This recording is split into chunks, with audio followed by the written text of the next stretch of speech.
Hi, this is Pim from Smart Diabetics Academy. Today I want to talk a little bit about why eating less and moving more does not work for diabetes.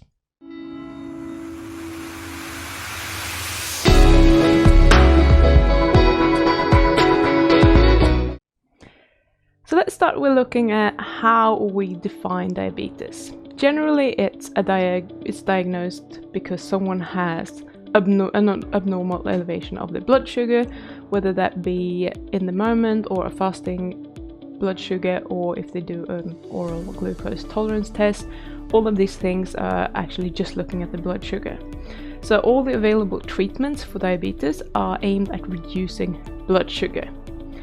So you have medications that directly or indirectly lowers your blood sugar, and most of these are unfortunately just making your diabetes worse, and they're costing you a lot of money, right?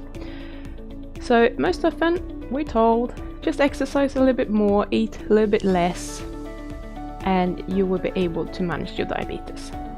But this is not a very good strategy, and I will get into that in a second. But what I'm usually talking about on this channel is a different way of solving for the blood sugar issue, which is it's basically allowing your body to start functioning the way that it's supposed to function, the way that it's designed to function. And this is to directly reduce the blood sugar by eating none or very few carbohydrates, so that we're not aggravating the whole condition. Because every single carbohydrate that you are eating are turned into sugar when you eat them, and as a diabetic you don't have the same ability as a non-diabetic to store these or use them, and therefore your blood sugar will go up, and that is a problem on its own. So let me just be very clear. I am all for exercise as a way to stay healthy and to help you sustain your insulin or improve your insulin sensitivity, but you cannot continue to eat the way that you have been eating up until now, even if it's less, just because you start to exercise. At least not if you want to reverse your diabetes. It will not work, okay? So let's just be very clear about that. Exercise all you want, I'm all for it. But you also need to change your diet, because that is really, really important, and is probably the most important thing that you need to consider. So let's just have a look at how much food we're actually eating. So a normal person eats about 4 pounds of food every day, whether that is healthy or unhealthy foods. It doesn't really matter.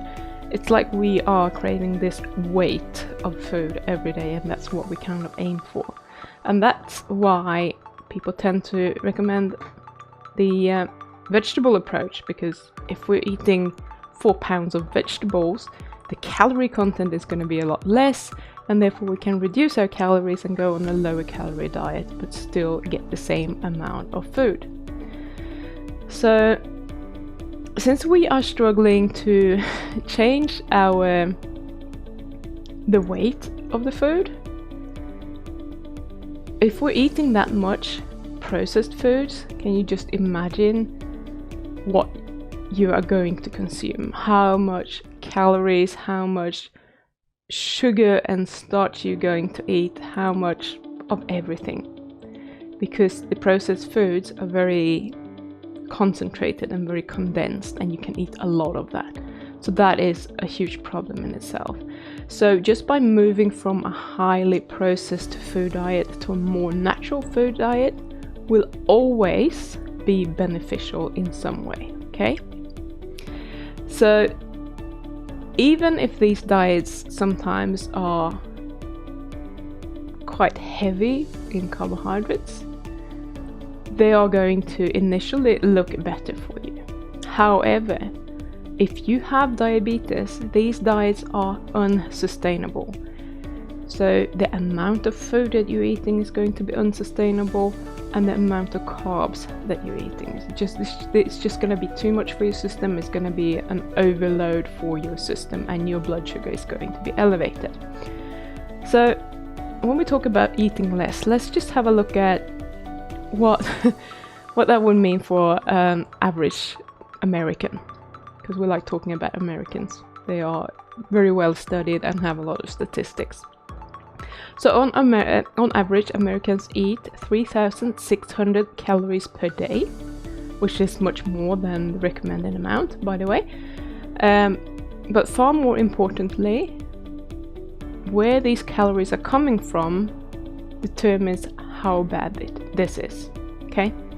So let's say that you are someone who is trying to eat according to the guidelines, so you are only eating 2,600 calories, that's 1,000 calories less than the average American. 55% of your calories comes from carbs, 25% from fat, and 20% from protein. So you're very well within the guidelines. You don't eat too much processed food, maybe a little bit of bread here, a little bit of pasta, that sort of thing, like most people. So what that means is that you are eating 355 grams of carbs every day, 72 grams of fat, and 130 grams of protein. That is a lot of carbs, 355 grams. So let's say that you want to keep eating these healthy foods, that you have been told are healthy, but you're going to eat less of them. Let's say you go from 2,600 down to 1,600 calories, because that would be a diet that would probably, according to all the tables and calculations that you can do, promise you some weight loss. Yeah? So that's probably around where you would land. You're still eating 220 grams of carbs every day.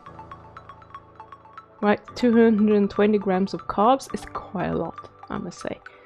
And on top of that, 44 grams of fat and 80 grams of protein. But they're not as important. It's the 220 grams of carbs that I want you to focus on. So there's definitely no lack of carbohydrates coming in. And you have a body that can't properly metabolize these.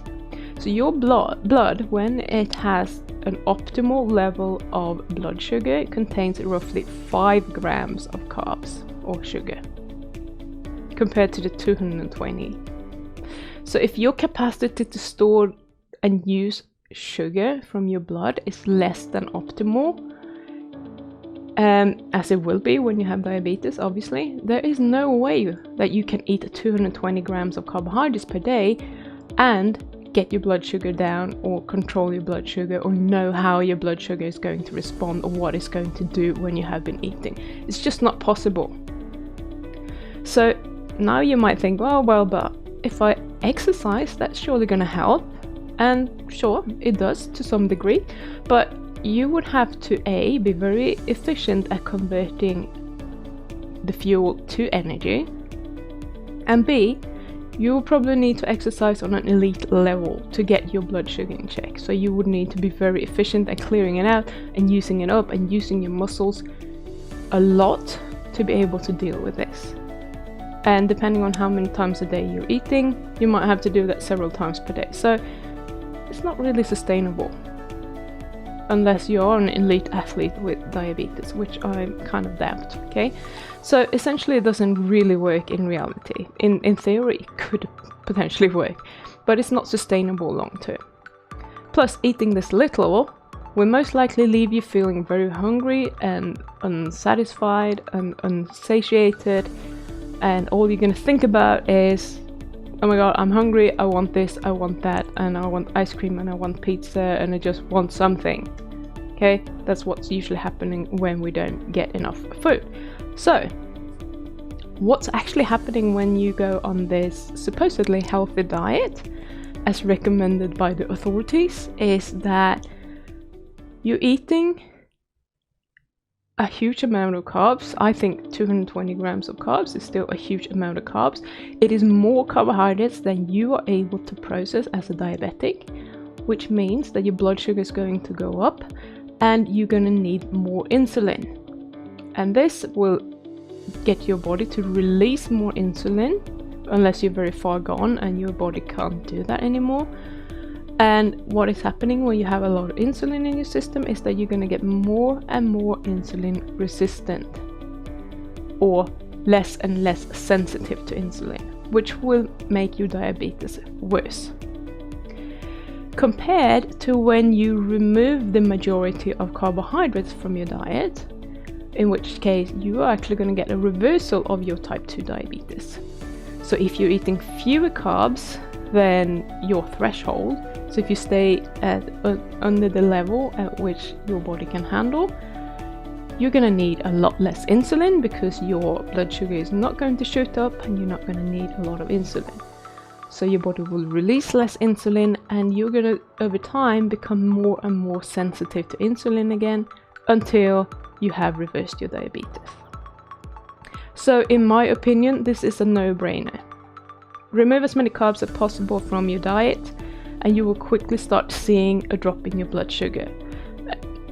You won't have to worry about your blood sugar being all over the place if you're not eating the carbs. You don't have to go and check your blood sugar all the time or worrying about it, because you will never ever get those spikes. You may, if you're exercising very intensely or if you get an infection, something like that might affect it in the beginning, but as soon as you start reversing your diabetes, that is going to be, much smoother. So I don't know, if you're not already on a very low carbohydrate diet, please do tell me in the comments why you're not on a very low carbohydrate diet, because that is the only diet that actually makes any sort of sense if you want to reverse your diabetes. I just want to say one more thing before we're finishing up, and that is, if you're not on a low carbohydrate diet, and the reason that you're not on a low carbohydrate diet is that you don't think that you can do it, I do have a couple of Facebook groups that you might want to join, so just check in the comments where you can go and I can help you there. So I hope you have enjoyed this video. I have enjoyed making it and I hope that I got my point across. So please, if you like it, give it a thumbs up, subscribe to the channel and click the little bell icon down there so that you will get notified whenever I release my next video. Yeah, that was it, and I will see you again in the next video. Bye!